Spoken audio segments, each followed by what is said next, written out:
The U.S. Supreme Court ruled 5-4 last week that New York Governor Andrew Cuomo's executive order limiting occupancy in houses of worship could not stand. Cuomo had already rescinded his order by the time the Supreme Court issued their ruling, but the controversy seems to reveal an ongoing anti-religious bias on the part of the government when it comes to COVID policy. Here with analysis of the decision and much more is President of the Catholic League, Bill Donahue. Bill, thank you for joining us. Here's what Associate Justice Neil Gorsuch had to say in his concurrence to that Supreme Court opinion. He said, "It is past time to make plain that while the pandemic poses many grave challenges, there is no world in which the Constitution tolerates color-coded executive edicts that reopen liquor stores and bike shops, but shutter churches, synagogues, and mosques." Bill, how important was this ruling in terms of the protection of religious liberty and the right to gather for public worship? Well, it only has limited application to New York, but nonetheless, they're sending a message. The High Court is sending a message to the rest of the country. When you have imperial governors, as we do in New York, and by that I mean someone who thinks that his powers are boundless, that his arrogance is such that he doesn't care about any other rule of law. He's going to simply, by edict, he's going to decide what your rights are. Then you need the Supreme Court to come in. I think every reasonable Catholic and non-Catholic understands that during an emergency, certain kinds of extraordinary powers should be granted to the executive. But that doesn't mean that they're boundless. And unfortunately, when you have people like Newsom in California, you have Cuomo in New York, and there are others, they think that there are no limits on their authority. And what Gorsuch did is give him a good smack in the face. Look, I'll get to the legal aspects in our next segment with Mary Fiorito, but there seems to be an increase among some of these government leaders, an increased anti-religious bias, Bill. Is that what you're seeing nationally? Well, there's no question about it. Just to get back to Cuomo for 1 minute, he actually said that my edict is going to impact on the houses of worship the most. Well, he kind of set himself up for that. Now, listen, there's an animus against religious institutions if they're Christian and Jewish. I did not include Islam. And that is because I've been looking at all of these different left-wing activist organizations, which are already giving advice to the presumptive President Biden. And that if you don't think there's an animus, go read what the secular Democrats are saying, Secular Coalition of America, and many others. There's clearly, we have it in this country amongst legal groups, amongst non-legal activist nonprofit groups. You have it in government at the local, state, and federal level.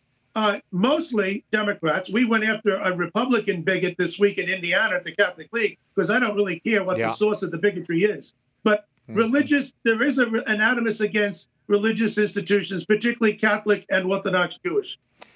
I want to get your take on Justice Sonia Sotomayor's dissent in that ruling, that Supreme Court ruling. Sotomayor, one of the Catholic justices on the High Court, along with Chief Justice John Roberts, differed sharply with Gorsuch and the majority. She wrote, "Free religious exercise is one of our most treasured and jealously guarded constitutional rights. States may not discriminate against religious institutions even when faced with a crisis as deadly as this one. But those principles are not at stake today. The Constitution does not forbid states from responding to public health crises through regulations that treat religious institutions equally or more favorably than comparable secular institutions, particularly when those regulations save lives. Because New York's COVID-19 restrictions do just that, I respectfully dissent." Is this merely a special situation when government had no choice but to step in and limit religious gatherings due to public health? Well, first of all, the first part of what she said bears a lot of merit, and then she contradicts herself. So the fact of the matter is, as I've said, when you have an emergency situation, the executive has some extraordinary powers. But, you know, if you're going to say, and this is the problem here, there are twofold problems. Number one, we have a First Amendment right to the free exercise of religion. That means that we certainly don't have less rights than pet stores and liquor stores and tattoo parlors. But in the minds of many other people, I guess we do. There's something else going on here. I agree with the constitutional scholar Patrick Gary and others who have argued that we do have a privileged position in law, in the Constitution, in the First Amendment, that religion is not to be treated as equal to every secular institution. So I would take it a step further. It's not what the founders envisioned. So twice I think Sotomayor was wrong on this. And one wonders then, what would it take for someone like her to actually come down on the side of religious liberty? We've been watching her for a while, but we've been very disappointed. California has ordered a statewide curfew to curb the virus, and Governor Gavin Newsom has hinted at more drastic measures that may still be taken. Now, California has placed severe restrictions on religious gatherings similar to New York. Will this court decision halt or at least stall some of those draconian measures being contemplated? In those states where you have a much more reasonable governor, it will. When you have the people just as arrogant as Cuomo, as Newsom is, it will not. Because they'll say, well, what happened within the Supreme Court case there on Thanksgiving Eve had limited application. So listen, if you can go to Costco and you can go to hardware stores, but you can't go to church and you have 10 people. I mean, I go to church every Sunday. They have areas that are taped off and people respect it. And there are no cases. There are 0 cases in New York. So this is a red herring. At the very least, we have to be treated equal to secular institutions. I would argue that we have even a higher plateau than they do, is what the founders wanted. So I think it'll depend on the governors. I want to switch gears a bit and talk about President-elect Joe Biden and the effect a Biden administration could have on religious liberty, Bill. Let's start with the man himself, a baptized Catholic who has been on record as opposing church teaching on vital issues, particularly abortion, marriage. Earlier this month at the U.S. Bishops' Fall meeting, Archbishop Jose Gomez called Biden out for his support for abortion, for the Equality Act, and other issues, while praising him for his immigration stance, for instance. How much of a dilemma does a Biden administration pose for the bishops? Well, I think the dilemma is at the outset, because the bishops do not want to be in favor of Trump or Biden. They want to be neutral and certainly welcoming in a new administration. On the other hand, Gomez is no dummy, and he knows exactly that Biden poses a threat to not only on life, but on religious liberty. And we're going to have Cardinal Dolan of New York take over the ad hoc, the Committee on Religious Liberty, which is a good sign, because he flexed some muscles very well back in 2009, 10, and 11 when he was head of the USCCB. I'm fearful about what's coming down the line. First of all, Biden isn't in command. We know that. So it'll be delegated down. And the people who he'll delegate down to are going to be left-wing activists. You've got all these people from the ACLU, the Center for American Progress, the Human Rights Campaign, the big gay group. You've got the Secular Coalition of America, the Democrats for Secular America. And I've read everything they've said. And I've written about it, and I'm writing more about it and doing interviews on it. They clearly want to violate the conscience rights of Catholics, evangelicals, Orthodox Jews, practicing Muslims, Mormons, and others. They also want to roll back every tax religious exemption that's been afforded traditionally and by the Trump administration. And whenever you have a conflict between the LGBTQ plus people and religious liberty, they're going to say that religious liberty should take a back seat to these people. No, we're in for it. I mean, I'm reading now that they say in their documents, we have to get rid of the term "in God we trust," our motto.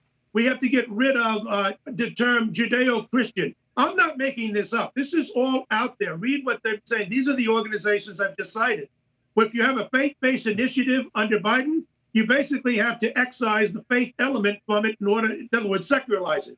They want a totally secular society. And their idea of religious pluralism is to bring in every single religious group, no matter how small, and put them on the same level as Christians and Jews. And on top of that, they say every religious outreach program under Biden should welcome non-theists. In other words, let's bring in the hardened militant atheists who hate Catholics in particular, and let's welcome them in when you have a program on religion. This is just how sick things are going, and we haven't even started yet with the Biden administration. Do you think the U.S. bishops will have any standing to persuade Biden, either personally or members of his administration, in their direction on these life issues? Or do they lack all credibility, or have they lost so much credibility in the wake of the sex abuse scandal and the financial scandals, the McCarrick report, et cetera? My argument here, Raymond, is that Catholics can't do it alone. I think the bishops should fight it. And if they don't, they're going to be looked upon as losers. But they need to embrace in a much different fashion than they have in the past. And it's not just for Catholics I'm talking about. I mean, evangelicals, Mormons, Orthodox Jews, the evangelical community, they are the people who defeated Proposition 8. People forget that out in California. It was the elite, Republicans and Democrats alike, who fought it in the courts, invoking the 14th Amendment. So my argument is this. You're going to need a coalition of mainstream and rather traditional people who have traditional moral values, because what they're going to do is they're going to argue, particularly with regard to the transgender community. It's not even a community as such. They're going to argue that you have to have special treatment. I wouldn't be surprised if they push for affirmative action. They want them in every body. And that means, of course, that the boys can play with the girls in the sports and can use the girls' locker room and shower room. That's what they want. They're not hiding their agenda. I think this is sick. I think you have people who are mentally ill, who are sexually confused. We should be reaching out to them if we care about them as human beings and not using them as a political prop, which is what the Democrats are doing. So I think that the bishops have not lost their moral authority. It's been weakened, but the other institution has been weakened as well. But what are we going to do here? Be a piñata, just a doormat for the secular militants who want to knock down every religious right that we have in this country? We have to fight back. That's the only way. That's the only thing the left understands is fighting back. And if we fight back in unison, we can at least stave off the worst of it. Let's talk about the folks Biden's choosing for positions in his administration. He's been wheeling them out bit by bit. You've written about one of them, Tandon, who currently heads the Center for American Progress. What's the problem there? And what threats do you see Tandon could pose to religious liberties? And can Catholics in particular trust her if she's appointed to the Office of Management and Budget in a Biden administration?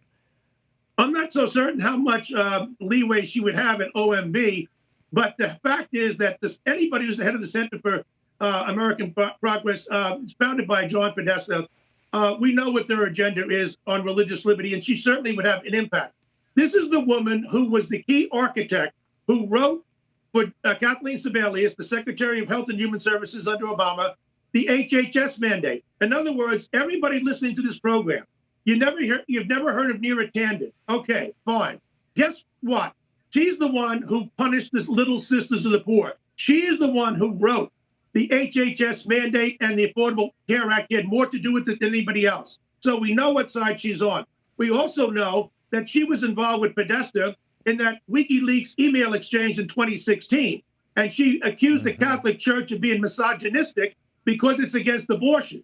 That's right. The Catholic Church does not believe that Catholics should have to pay for abortion-inducing drugs in their health care plan. That's what the HHS mandate was all about. It wasn't just contraception and sterilization. It was abortion-inducing drugs. And they wanted to force that down the throat of the Little Sisters of the Poor, the Catholic League, and everybody else. This is the woman who says that you're anti-woman unless you are supporting abortion rights. And on top of that, she's had her own problems. I mean, this is the woman who fought Brett Kavanaugh because he was some kind of a sexual assailant. In fact, he wasn't. But we do know that even when she was making those remarks, just for a few months before that, at the head of the Center for American Progress, she threw a woman overboard who raised objections to being sexually assaulted by one of her male friends. She outed the woman. She made her name public and disgraced her and shocked the woman, not just the men, at the Center for American Progress. And by the way, one of their goals at the Center for American Progress is to fight against sexual harassment. Meanwhile, she justified it with one of her male friends. So much for having women in charge of these things. When you bring in people like her, look, for somebody like Janet Yellen, I think that was a good choice in Treasury. She's a bright woman. I think President Trump even considered her. I have no problem with someone like her. But when you see someone like Neera Tandon with her pedigree, no, we Catholics have to stand up against it. We've already contacted Mitch McConnell, and we're going to be doing more to make sure she doesn't get this job. There are quite a few groups, Bill, who have a hostility toward religion, and they seem to be lobbying the Biden administration now to roll back much of President Trump's religious outreach, some of those executive orders. One of those is a Secular Democrats of America PAC. They cite what they call the rise of Christian nationalism, and they seek to replace it with a return to constitutional secularism. What do you make of this group and others like it trying to remove religion from the public square or somehow demonize it as a nationalistic move? Yeah, they always come up with these terms, don't they? Christian nationalists. I have read the books by these people, by Kathleen Stewart and others on Christian nationalists. They still don't know what it means. They don't know what it means. You know what it is? It's a garbage term to just simply marginalize people who are religious conservatives. That would be people like me, social conservatives. We're not religious nationalists. I don't know what that means.